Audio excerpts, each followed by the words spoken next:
रात के 12 बज रहे थे। पूरा देश सो रहा था और तब एक औरत ने अकेले सिर्फ अपनी कुर्सी बचाने के लिए भारत का संविधान तोड़ दिया।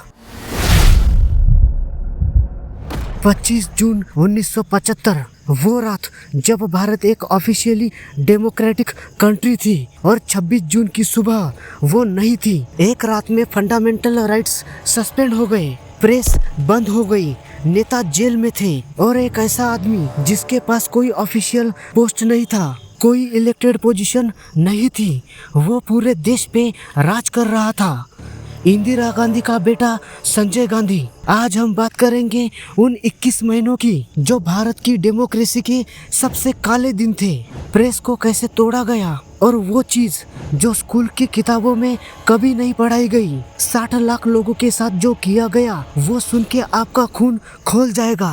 पहले समझते हैं इमरजेंसी क्यों आई। क्योंकि ऑफिशियल रीजन था इंटरनल डिस्टरबेंस, देश को खतरा है। लेकिन सच क्या था? 12 जून 1975 को इलाहाबाद हाई कोर्ट ने इंदिरा गांधी को गिल्टी डिक्लेयर किया। इलेक्शन में करप्शन, सरकारी मशीनरी का गलत इस्तेमाल। फैसला था इंदिरा गांधी 6 साल के लिए कोई भी इलेक्टेड पोजीशन नहीं रख सकती, मतलब प्राइम मिनिस्टर की कुर्सी जाती। अब सोचना एक नॉर्मल इंसान क्या करता? रिजाइन करता, कोर्ट का फैसला मानता। लेकिन इंदिरा गांधी ने क्या किया? 13 दिन बाद 25 जून 1975 की रात उन्होंने प्रेसिडेंट फखरुद्दीन अली अहमद के पास एक कागज भेजा, बिना कैबिनेट को बताए, बिना किसी से पूछे, सिर्फ अकेले। और प्रेसिडेंट ने रात के अंधेरे में बिना किसी सवाल के साइन कर दिया। आर्टिकल 352 इंटरनल डिस्टरबेंस के वक्त इमरजेंसी लगा सकते हैं।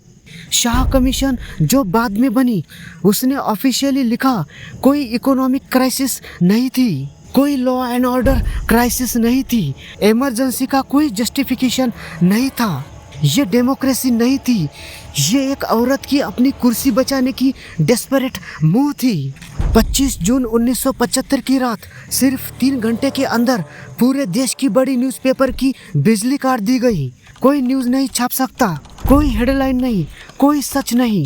सुबह से हर न्यूज़पेपर को अपनी हर लाइन सरकार को दिखानी थी।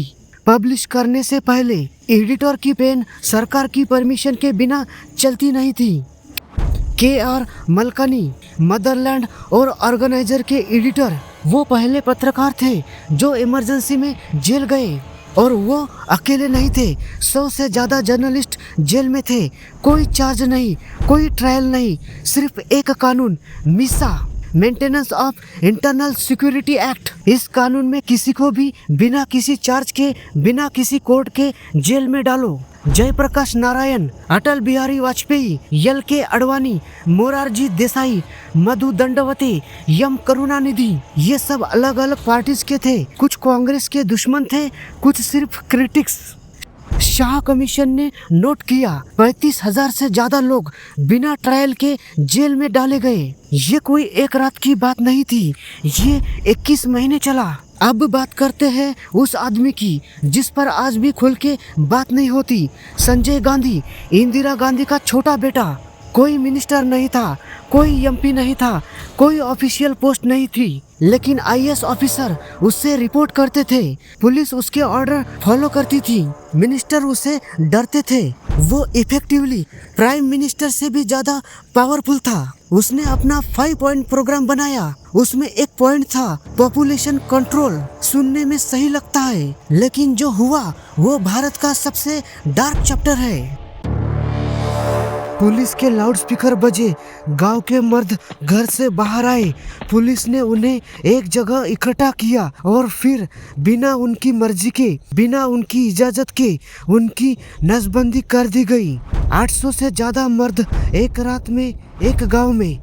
यह सिर्फ एक गांव की बात नहीं थी। उत्तर प्रदेश में जून 1975 में 331 नसबंदियां रोज होती थी।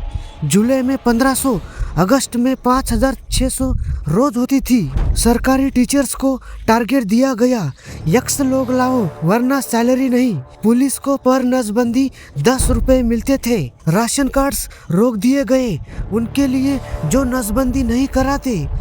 अनमैरिड लड़कों की नसबंदी कर दी गई, जिनके बच्चे नहीं थे उनकी भी नसबंदी। शाह कमीशन ने ऑफिशियली रिकॉर्ड किया 1778 लोगों की नसबंदी से डेथ हो गई। 8.3 मिलियन नसबंदियां सिर्फ एक साल में। दुनिया भर के इतिहास में यह सबसे बड़ी फोर्स स्टेरिलाइजेशन कैंपेन थी। और संजय गांधी, जिसकी कोई ऑफिशियल पोस्ट नहीं थी, वो ये सब कर रहा था और इंदिरा गांधी चुप थी।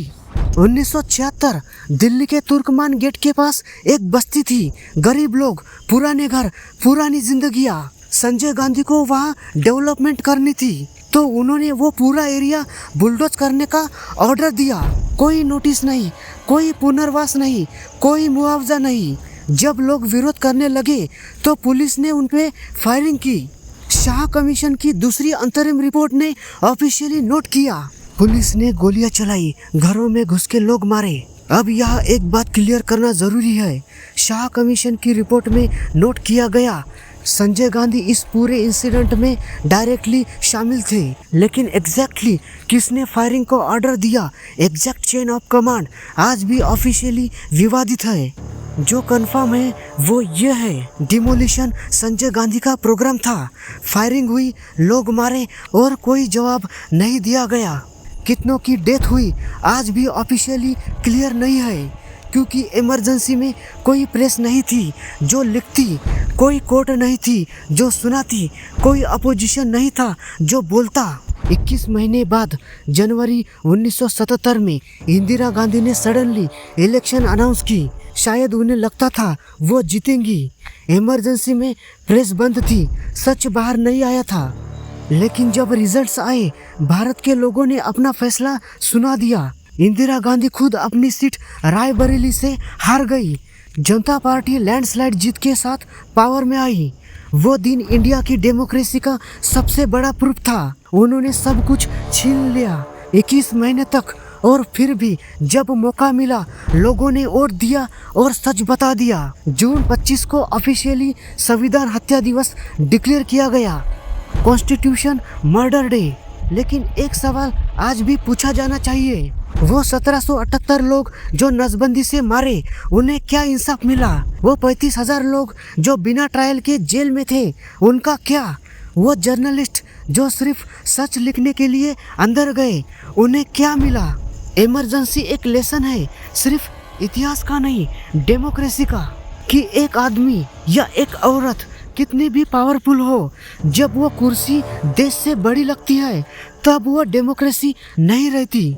और तब सिर्फ एक चीज बचाती है, आप, मैं और हम, जो सवाल करते हैं, जो वोट देते हैं, जो भूलते नहीं। क्या आप जानते थे नसबंदी वाली ये पूरी कहानी? कमेंट्स में बताओ। और अगर लगता है यह सच लोगों तक पहुंचना चाहिए तो शेयर करो, क्योंकि यही असली आज़ादी है।